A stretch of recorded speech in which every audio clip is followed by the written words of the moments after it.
Лёс падараваў яму талент, творчае даўгалецце. На Берасцешчыне яго ведаюць як паэта-рамантыка беларускага жывапісу, беларускага пейзажу. Настаўніка, які шмат год кіраваў мастацкай студыяй пры абласном доме народнай творчасці. Заснавальніка і кіраўніка Брэсцкай абласной арганізацыі Саюза мастакоў, галоўнага мастака горада Пётр Алексеевич Данелия. Зачинателем всего этого романтического рисования был Петр Алексеевич Данелия. Молодой человек, энергичный, с кавказской кровью. Представляете, с каким жаром он объяснял, что такое импрессионизм, что такое реализм. И не словами, а руками и делом показывал, как правильнее рисовать. Человек был добрый, таленавіты не толькі як мастак, але як і чалавек. Бо яго выступы на выставах, яго адносіны да творчай моладзі гаварылі пра многае. Мастакі, асабліва маладыя, да яго вельмі добра адносіліся. І з ім побач заўжды было цікава.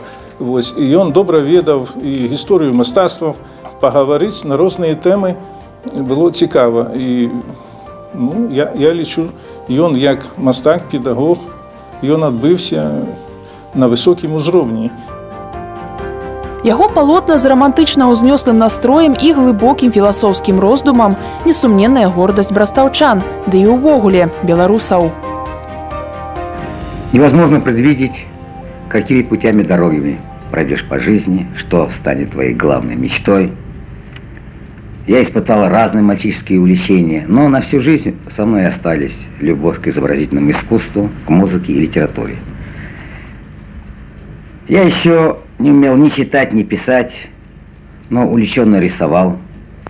На чем попало, чем попало, в том числе на стенках нашей небольшой квартиры, за что не однажды мне попадало по загревку от моих родителей. Жыццёвы шлях мастака складваўся няпроста. Ён нарадзіўся ў Махачкале 23 студзеня 1920 года. Хлапчуком бегаў у мастацкую студыю, дзе займаліся дарослыя. Дзіцячай душы, што так прагнула ведаў, шмат чаго далі паездку на радзіму маці у сяло Чырвоны Яр. Шырата расійскіх прастораў, неабсяжная роўняць Волгі сілкавалі агеньчык творчасці, далі волю шматграннай натуры. Пётр ляпіў скульптуры і граў на скрыпцы і балалайцы. Когда был голод в Красном Яру, и мать, понимая, что она не прокормит себя и сына, она его отправила на корабле в Махачкалу, Дагестанской области, где жил отец.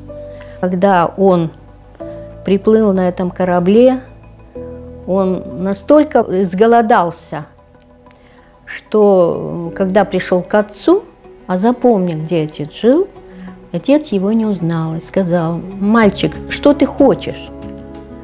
А он говорит: «Папа, я же твой сын, Петя». 10 клас Пётр скончыў у Махачкале. Наперадзе было цэлае жыццё і галоўная мара – творчасць. Юнак едзе ў Ленінград пакараць акадэмію мастацтваў. На жаль, дакументы на курсы падаць не паспеў, але Данелія пашанцавала. Яго працы ўбачыў рэктар акадэміі мастацтваў Іосіф Бродскі і парэкамендаваў ехаць у Маскоўскае мастацкае вучылішча імя 1905 года, куды быў прыняты адразу на другі курс. На третьем курсе Данелия провучился только месяц. Пасля была война. Это было, да, на финском фронте. Были там сильные морозы.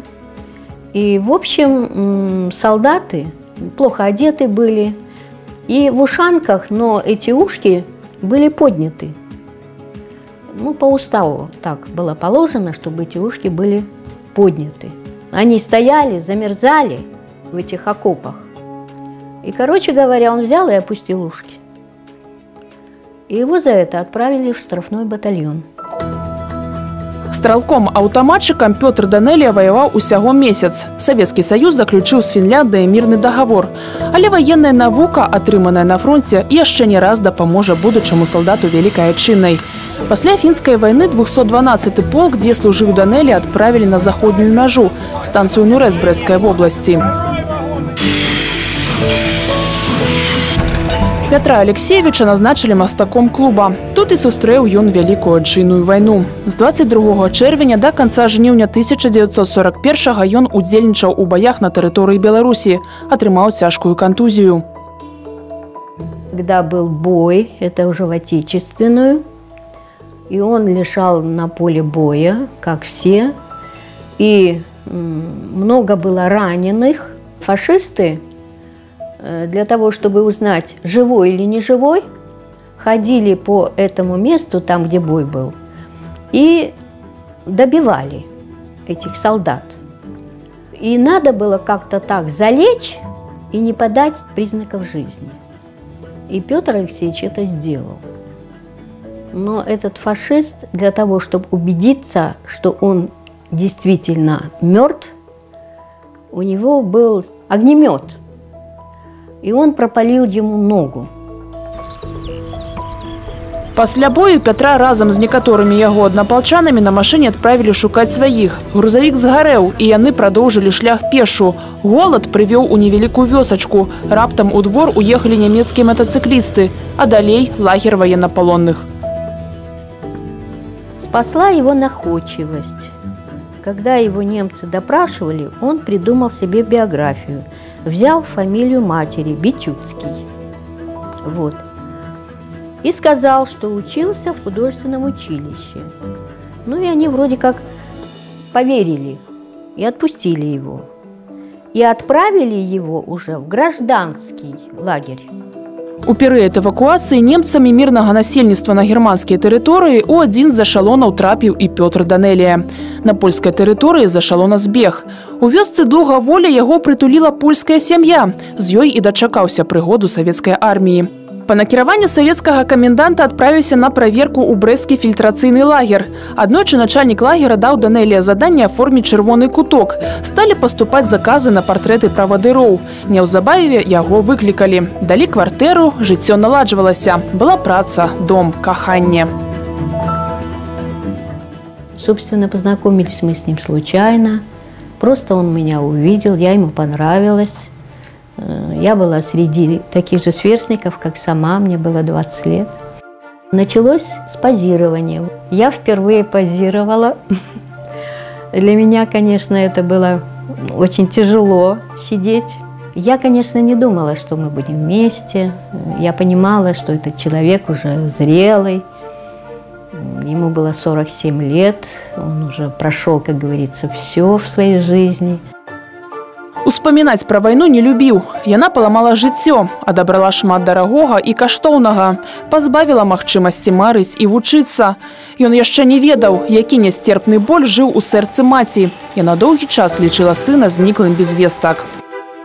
Я, когда после войны приехал на родину мамы, то там, надо представить, собрались все родственники и соседи. Каждому возвращению солдата с войны это было событие и в России, и в Беларуси. По этому портрету можно представить, каких я усилий должен был совершить, чтобы в 1947-м я был принят уже в Союз художников.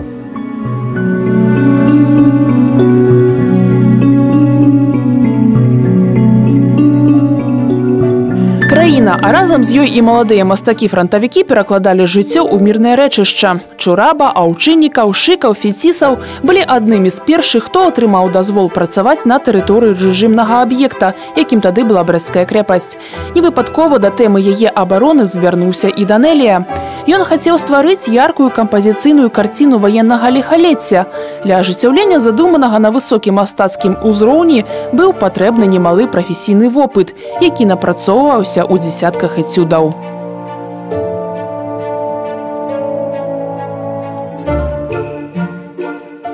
И время было послевоенного порыва патриотического. Очень сильный порыв был, доходящий просто почти до экстаза в политических действиях нашей страны.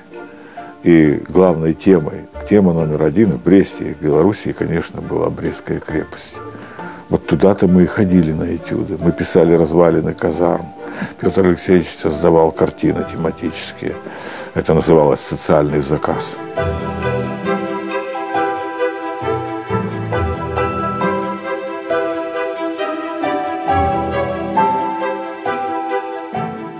Он эту войну пережил, можно так сказать, и фактически вот это страдание и вообще утрата всего народа как бы предчувствовал сам. И все его работы, это вот Хомские ворота, будь то Тереспольские ворота он писал, казематы Брестской крепости, портреты героев, защитников Брестской крепости. Это как бы уже послевоенный период, и там нету именно батальных сцен. Но есть повествование о войне, о трагизме, о ситуации, о трагизме потери. Палотны Пятра Данэлія, прысвечаныя вайне, хутчэй асацыятыўныя, звернутыя да памяці людзей.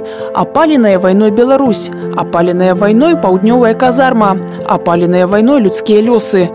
У далёкай сцяны ў глыбокім смутку схілілася жанчына. Яна прыйшла пакланіцца памяці загінуўшых у гады вайны. Руіны Свята-Мікалаеўскай царквы напаўразбураныя ў гады той вайны. І зноў маленькая фігурка адзінокай разгубленай жанчыны пад велізарным праломам у зводзе храма. Я прочувствовал, как солдат, вернувшийся с войны, горечь пережитого матерями. Потому что не только свою маму я видел моих родственных, соседей, других матерей, и знал, что им досталось. А будучи художником Бреста, и не однажды бывая в Брестской крепости, я там сотни этюдов написал. Поэтому, так сказать, я видел матерей, которые приезжали к местам, где они потеряли или сыновей, или мужа, близкого человека.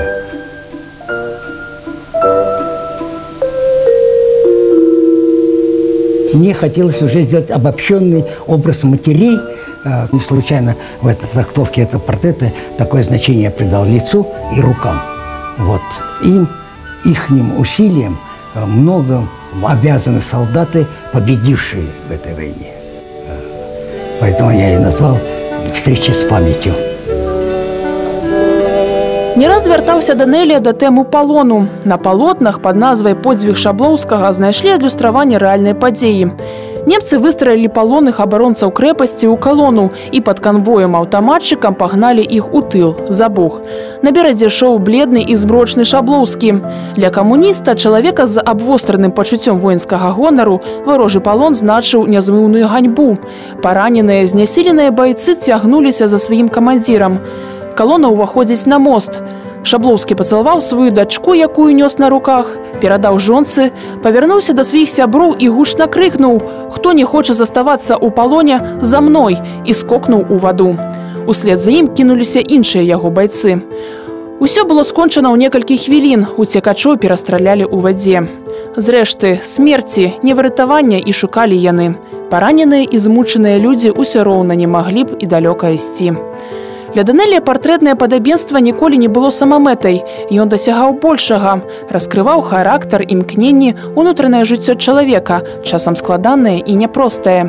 Партрэты пісаў па памяці, з людзей, якіх добра ведаў і адчуваў. Або, як у выпадку з карцінай пра подзвіг Шаблоўскага, шукаў у крэпасці натуршчыкаў, пераапранутых солдат. Часам удалыя мадэлі для мужа прыкмячала жонка Кацярына. Он жил и работал в мастерской на Карбышева, в общежитии строителей. Там на вахте, значит, сидела женщина, ее звали тетя Люба. Как-то мы с ним разговорились, и он говорит, что вот не знаю, где найти вот такой прототип для такого портрета «Мать ветерана». А я вспомнила ее, эту женщину. И говорю: слушай, по-моему, она очень подходит. И вот тоже создалась картина «Встреча с памятью».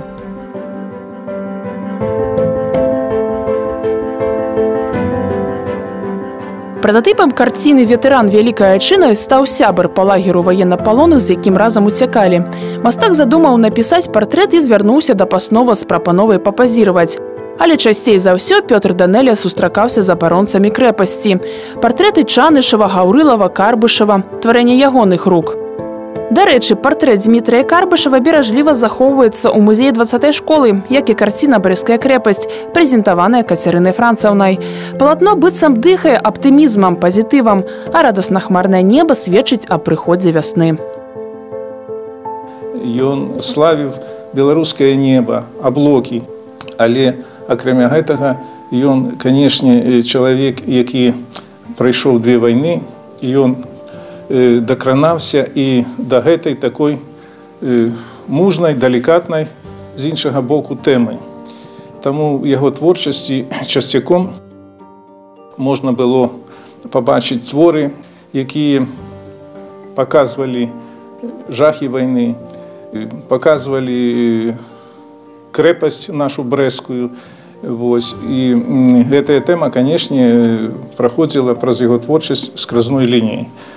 Але галоўнае, канешне, у яго творчасці гэта былі пейзажы, лірычныя пейзажы. Доўгае жыццё, горкі вопыт 2 войн навучылі мастака па-асабліваму ставіцца да звычайных звыклых рэчаў, звонкай восеньскай цішыні, светлай радасці вясны, такому рознаму ў сваіх праявах небу, непрыкметнай, спакойнай прыгажосці беларускай прыроды.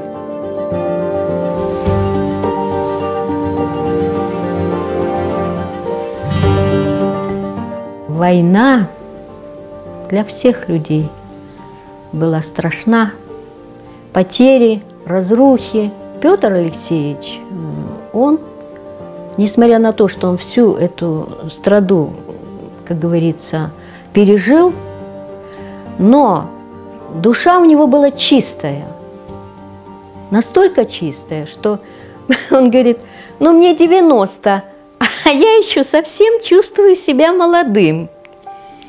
То есть он себя не растратил. Он жил.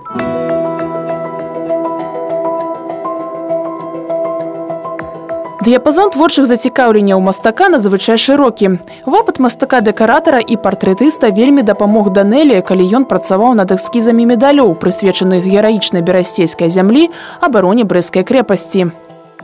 Не хочу обобщать, но увлечение другими жанрами изобразительного искусства всегда явилось для меня доброй школой, расширение диапазона моих профессиональных представлений. Я не разделяю мнение тех, кто делит жанры изобразительного искусства на первостепенные и второстепенные. Я считаю, что нашему изобразительному искусству нужно достигать профессиональных высот во всех, без исключения, жанрах. А значение художника надо измерять по тому жанру, в котором он наиболее успешно работает. Атрыманне прафесійных ведаў не гарантуе нараджэнне мастака. Яго фарміруе само жыццё. І адбудзецца чалавек у мастацтве толькі тады, калі ён неабыякавы да жыцця, лёсу свайго народа, калі ёсць што сказаць свету. Падняўшыся да вяршыняў майстэрства, Пётр Алексеевич без рэшты прысвяціў усяго сябе мастацтву. І яго шлях быў выдатным, своеасаблівым і непаўторным.